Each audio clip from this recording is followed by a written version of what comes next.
Hello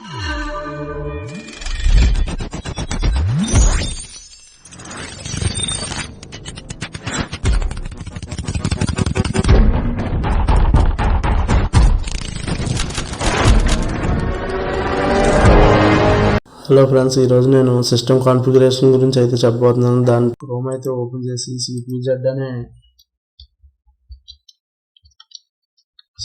అనే application అయితే download చేయండి.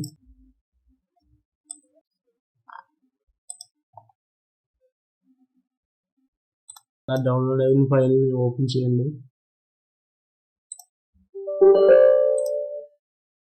ఓకే ఫ్రెండ్స్, మనకి సెటప్ అయితే డౌన్లోడ్ అయింది.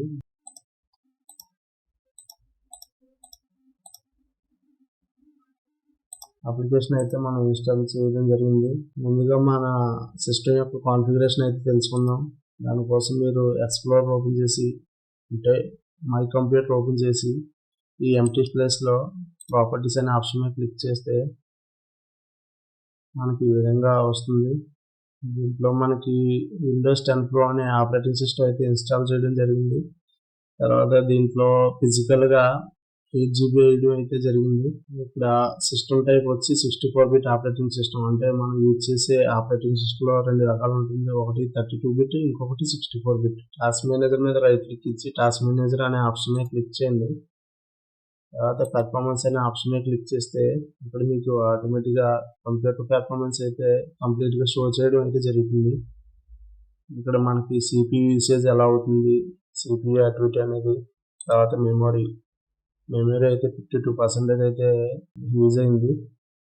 ఇక్కడ మనం కంప్లీట్గా చూసుకోవచ్చు. 3.8GB అయితే ఫ్రీగా ఉంది. తర్వాత మనకి డిస్క్ అనేది C డ్రైవ్, D డ్రైవ్ కలిగి ఉంది. ఇది వైఫై ఫ్రీక్వెన్సీ. ఇది మన యొక్క GPU అంటే గ్రాఫిక్ ప్రాసెసర్ యూనిట్, దాని యొక్క పర్ఫార్మెన్స్. ఇక్కడ ఓపెన్ రీసోర్స్ మానిటర్ మీద క్లిక్ చేస్తే మీకు కంప్లీట్గా అంటే మన యొక్క ర్యామ్ ఏ అప్లికేషన్స్ ఎంతెంత KBPS ఇస్తుందో, అంటే రన్నింగ్లో దానికి ఒక యూసేజ్ అయితే అవుతుంది కదా, ఆ యూసేజ్ అనేది ఇక్కడ మనకి తెలుస్తుంది. మీరు ఇక్కడ చూడండి, amount of physical memory currently in use by the processor in KB.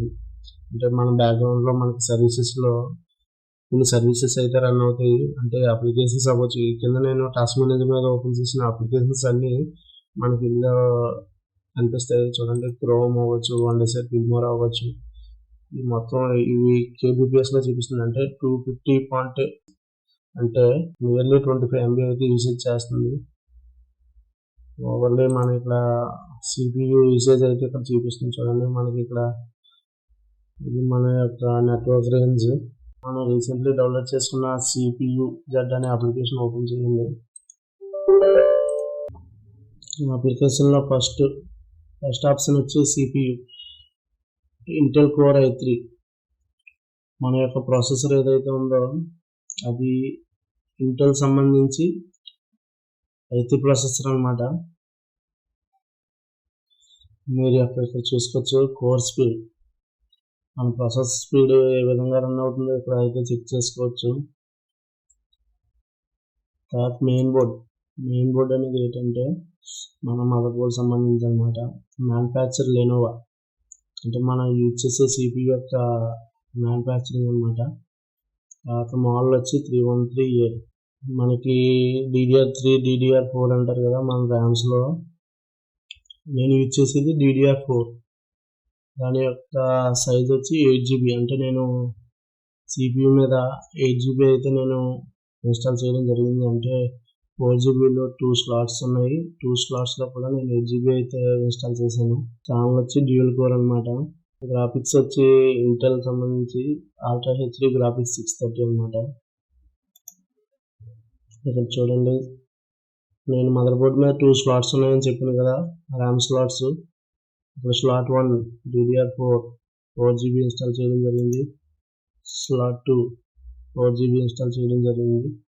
అంటే మన CPU మీద ఎన్ని స్లాట్స్ ఉన్నా సరే ఇక్కడ మనకి ఇక్కడ చూపించడం అయితే జరుగుతుంది. అంటే ఏ స్లాట్లో ఎంత GB ర్యామ్ ఇన్స్టాల్ చేశారో ఇక్కడ అయితే మనకి చెక్ చేసుకోవచ్చు. ఈ వీడియో మీకు నచ్చినట్లయితే లైక్ చేసి షేర్ చేసి సబ్స్క్రైబ్ చేయండి. Thank you so much.